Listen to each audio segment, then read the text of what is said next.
और उत्तर भारत में कोहरे और सर्दी का कहर इस वक्त लगातार जारी है। अगर हम दिल्ली एनसीआर की बात कर लेते हैं तो आज भी काफी घना कोहरा देखने को मिल रहा है।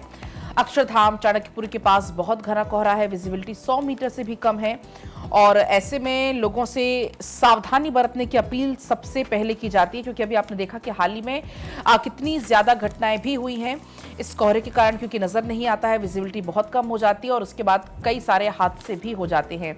अभी आपको याद होगा हाल ही में जो मथुरा एक्सप्रेस वे पर हादसा हुआ था, कई लोगों की मौत हो गई थी, उसके पीछे वजह एकमात्र कोहरा थी।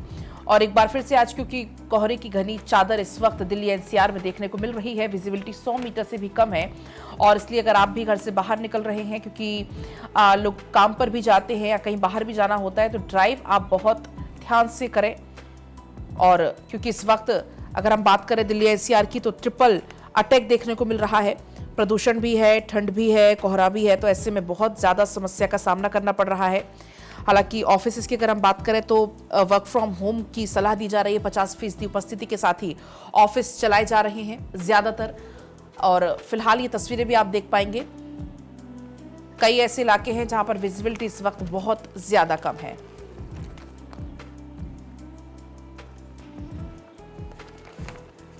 अक्षय, नीलेश और धनंजय हमारे साथ अलग अलग जगहों से जुड़ चुके हैं। आपको हम ग्राउंड जीरो पर क्या कुछ इस वक्त चल रहा तस्वीर दिखाएंगे। सबसे पहले अक्षय के पास आपको लिए चलते हैं। अक्षय, मैं देख भी पा रही हूं कि आपके पीछे काफी ज्यादा इस वक्त फॉग नजर आ रहा है, सर्दी तो है ही और पोल्यूशन की मार भी है दिल्ली एनसीआर में। तो पलक, निश्चित रूप से दिल्ली में ट्रिपल अटैक का सामना करना पड़ रहा है लोगों को और ख़ास तौर पर कि अगर दिल्ली एनसीआर की बात करें तो विजिबिलिटी भी कम है, कोहरे की चादर सुबह से ही देखी जा रही है और विजिबिलिटी लगभग 100 मीटर के आसपास ही बताई जा रही है। अभी तक तापमान लगातार गिरावट दर्ज किया जा रहा है, 7 डिग्री तक टेम्परेचर पहुँच गया है। हालांकि अभी फ़िलहाल 11 डिग्री के आसपास है, लेकिन ये कहा जा रहा है कि 21 और 22 दिसंबर को ऐसे ही कोहरे की चादर भी रहेगी। साथ ही साथ ठंडी हवाएं चलने के कारण येलो अलर्ट भी जारी किया गया है, यानी कि अब दिल्ली में अब सर्दी का सिकम भी बढ़ने वाला है। दूसरी तरफ अगर पॉल्यूशंस की बात करें तो वो भी लगातार एक्यूआई लेवल 450 के आसपास 400 के आसपास बना हुआ है, जिसके कारण दिल्ली वासियों को तमाम मुसीबतों का सामना करना पड़ रहा है। ठंड अब क्योंकि अपने शबाब पर पहुंच रही है, तो ये माना जा रहा है कि दिन में जो धूप निकलती दिखाई दे रही थी वो भी अब देखने को कम मिलेगी। बादल क्योंकि छाए हुए हैं तो इसके कारण जो हवा है वो काफ़ी बर्फीली हवा चल रही है, ठंड मौसम में है और पोल्यूशन तो है ही, तो प्रदूषण और ठंड के साथ साथ कोहरे की चादर ने दिल्ली वासियों को परेशान करके रखा है। मूवमेंट बहुत स्लो है और इसके कारण हवाई यातायात और रेलवे यातायात के साथ सड़क का यातायात भी प्रभावित हो रहा है। बिल्कुल अक्षय, लोगों को काफी ज्यादा दिक्कतों का सामना करना पड़ा। शिव चौहान भी आगरा से हमारे साथ जुड़ गए हैं, आगे अपडेट उनसे भी लेंगे।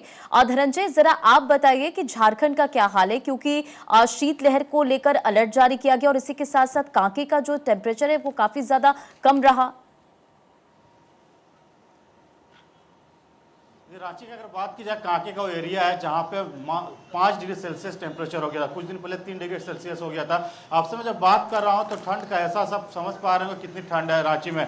और रांची के सहित पूरे 10 ऐसे जिले हैं जहाँ पे 9 डिग्री और 7-8 डिग्री के आसपास टेम्परेचर है। तस्वीरें आपको दिखाऊंगा, जितनी भी गाड़ियां आपको दिखेंगी सारी गाड़ियां आपको हेडलाइट जला के निकल आ रही है। और सुबह का जो वक्त था रिंग रोड के आसपास विजिबिलिटी मात्र 100 मीटर के आसपास था। अभी शहर में आप आएंगे तो 400-500 मीटर की विजिबिलिटी है।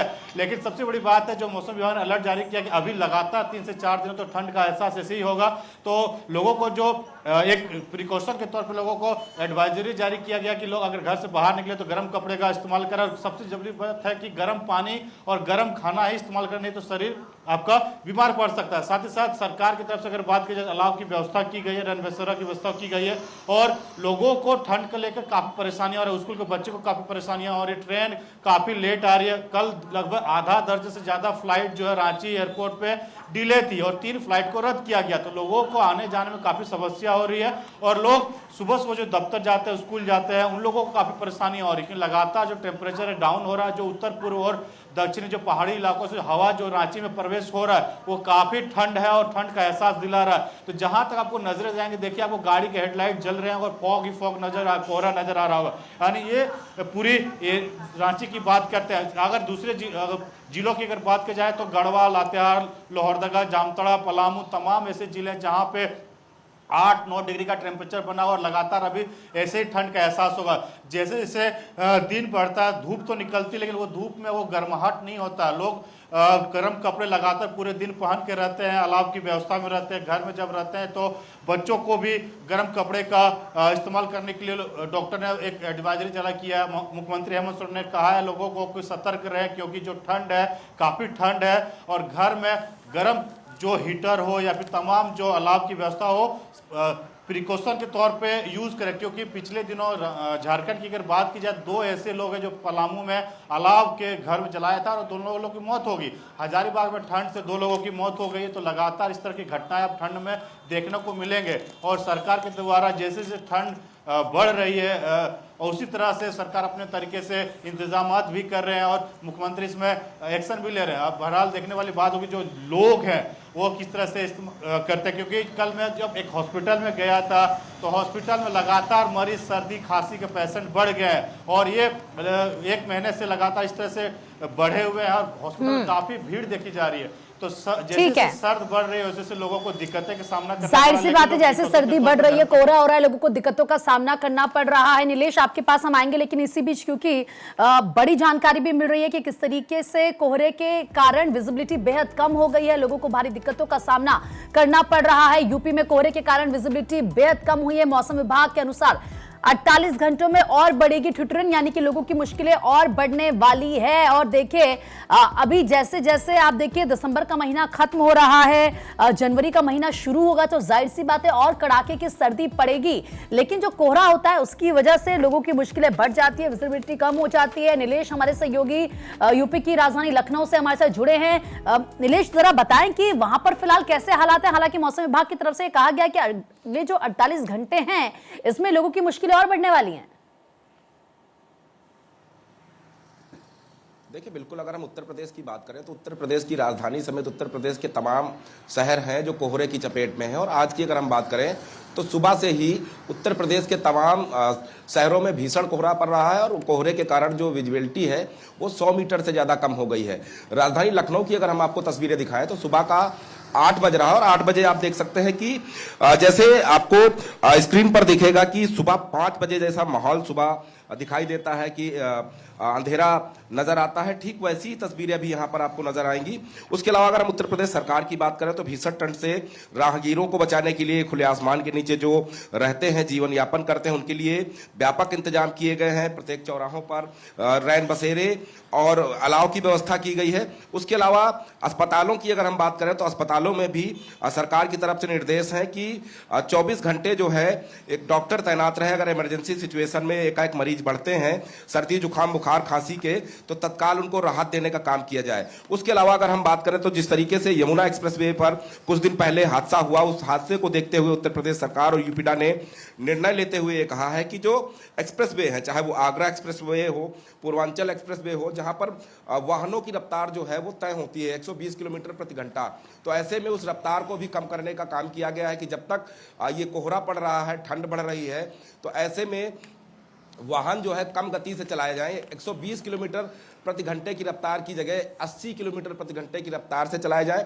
और जब वाहन हाईवे पर चल रहे हों तो उस दौरान पार्किंग लाइट का इस्तेमाल किया जाए, हेडलाइट का इस्तेमाल किया जाए, ताकि पीछे से आने वाले वाहन चालक को ये पता चलता रहे कि आगे भी कोई वाहन चल रहा है, जिससे हादसे की जो संख्या है वो कम की जा सके।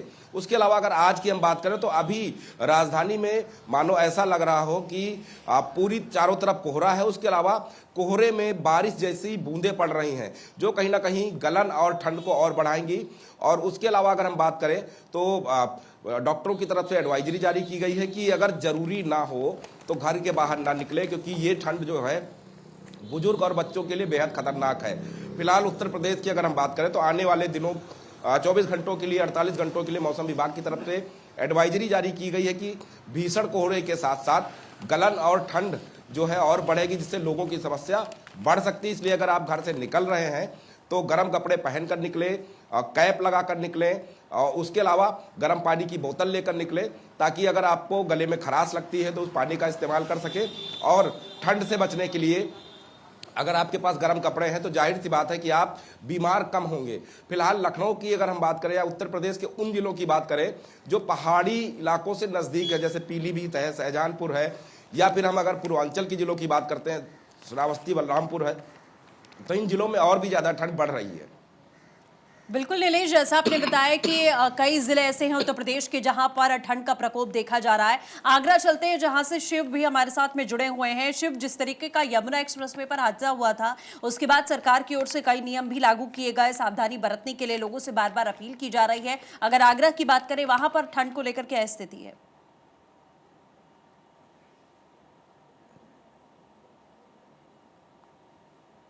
कर दिया है। लोग इस भीषण भरी सर्दी से बचने के लिए तरह तरह के उपाय कर रहे हैं। प्रशासन ने भी एक एडवाइजरी जारी की है कि हाल में ही मथुरा में एक बड़ा हादसा हुआ था कि जो वाहन हाईवे पर रफ्तार बढ़ते दिखाई देते हैं, उनके जो गति है उसको भी लिमिट की कर दी है कि आप दिन में 80 से ज्यादा नहीं चल सकते, और रात में जब ग्राहक होना होगा तो 60 से ज्यादा स्पीड में नहीं चल सकते। इसके लिए आगरा प्रशासन की तरफ से एक कंट्रोल रूम बनाया गया है, और स्पीड मीटर जहां जहां हाईवे आगरा शहर में आता है वहां स्पीड मीटर लगाए गए हैं कि तेज रफ्तार से वाहन जो भी चलाएगा उस पर कड़ी से कड़ी कार्रवाई की जाएगी। नगर निगम भी बढ़ती सर्दी के लिए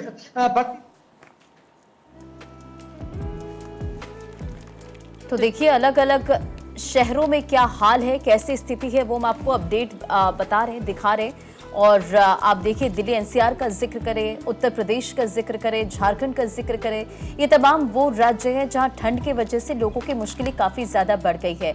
उत्तर भारत इस वक्त कोहरे की चपेट में, ऐसे में आप देखिए विजिबिलिटी काफ़ी ज़्यादा कम है, कई इलाकों में विजिबिलिटी 100 मीटर से कम है, और ऐसे में उड़ानों पर भी असर पड़ रहा है, रेल सेवाएं बाधित हो रही है, ट्रेन काफ़ी देर से चल रही है। उत्तर भारत में सर्दी का सितम, और दिल्ली एनसीआर में आज भी घना कोहरा है। तो दिल्ली की हवा आज भी बहुत खराब है। दिल्ली के कई ऐसे इलाके जहां पर एयर क्वालिटी इंडेक्स 400 के पार है। दिल्ली के आनंद विहार में AQI 420 दर्ज किया गया, ITO का AQI 425, चांदनी चौक का AQI 404, जहांगीरपुरी में 412, मुंडका में 412। तो आप इससे अंदाजा लगा सकते हैं कि वायु गुणवत्ता कितनी खराब स्थिति में है, और ऐसे में लोगों को काफी ज्यादा दिक्कतों का सामना करना पड़ रहा है। दिल्ली एनसीआर का अगर हम जिक्र करें तो देखिए मौसम का डबल अटैक जो है यहाँ के लोगों को झेलना पड़ रहा है। अक्षय हमारे साथ लगातार बने हुए हैं। अक्षय, ठंड काफी ज्यादा है, हवाएं भी चल रही है, और ऐसे में AQI का अगर हम जिक्र करें, कई ऐसे इलाके जहां पर 400 के पार, यानी कि बहुत खराब श्रेणी में प्रदूषण है। बिल्कुल, जैसे आपने जिक्र किया, आनंद विहार हो, बुराड़ी हो, या फिर आनंद पर्वत हो, ये इलाके पूरी तरह से प्रदूषण से प्रभावित हैं, और दूसरी तरफ ठंड का कहर भी है। हालांकि मौसम विभाग ने येलो अलर्ट कल के लिए और परसों के लिए जारी किया है। 21 और 22 तारीख को और कड़ाकी ठंड पड़ेगी। हवा थोड़ी सी चल रही है, तो ये अनुमान लगाया जा रहा है कि प्रदूषण थोड़ा नियंत्रित हो सकता है। 21 और 22 तारीख के बारे में बताया जा रहा है कि पंजाब और हरियाणा में हल्की बारिश भी हो सकती है। पहाड़ों पर बर्फबारी के कारण ठंड और बढ़ेगी, गलन और बढ़ेगी। इसके कारण भी दिक्कतों का सामना करना पड़ सकता है। सबसे बड़ी बात यह है कि वेस्टर्न डिस्टर्बेंस जैसे जैसे सक्रिय होता है दिल्ली में, क्योंकि मौसम खुद का नहीं है, पहाड़ों पर जैसे बर्फबारी होगी यहाँ पर ठंड बढ़ती जाएगी। और जिस तरह से 7 डिग्री तक अभी तक टेम्परेचर रात में पहुँचा है, ये माना जा रहा है कि जो मैक्सिमम टेम्परेचर है वो भी अब 20 के नीचे आएगा। तो निश्चित रूप से गलन और ठिठुरन के कारण और प्रदूषण के कारण लोगों को तमाम परेशानियों का सामना करना पड़ रहा है। इंडिया गेट और आसपास के क्षेत्र पूरी तरह से कोहरे से प्रभावित हैं। दूसरी तरफ स्मोक भी है, जिसके कारण भी लोगों को सांस लेने में दिक्कतों का सामना करना पड़ रहा है। तो ठंड में एक तरफ से कहा जाए तो मौसम में बदलाव के बाद दिल्ली वासियों को और एनसीआर वासियों को तमाम परेशानियों का सामना करना पड़ रहा है। बिल्कुल, आप सभी का बहुत बहुत शुक्रिया तमाम जानकारी देने के लिए और तस्वीरें दिखाने के लिए।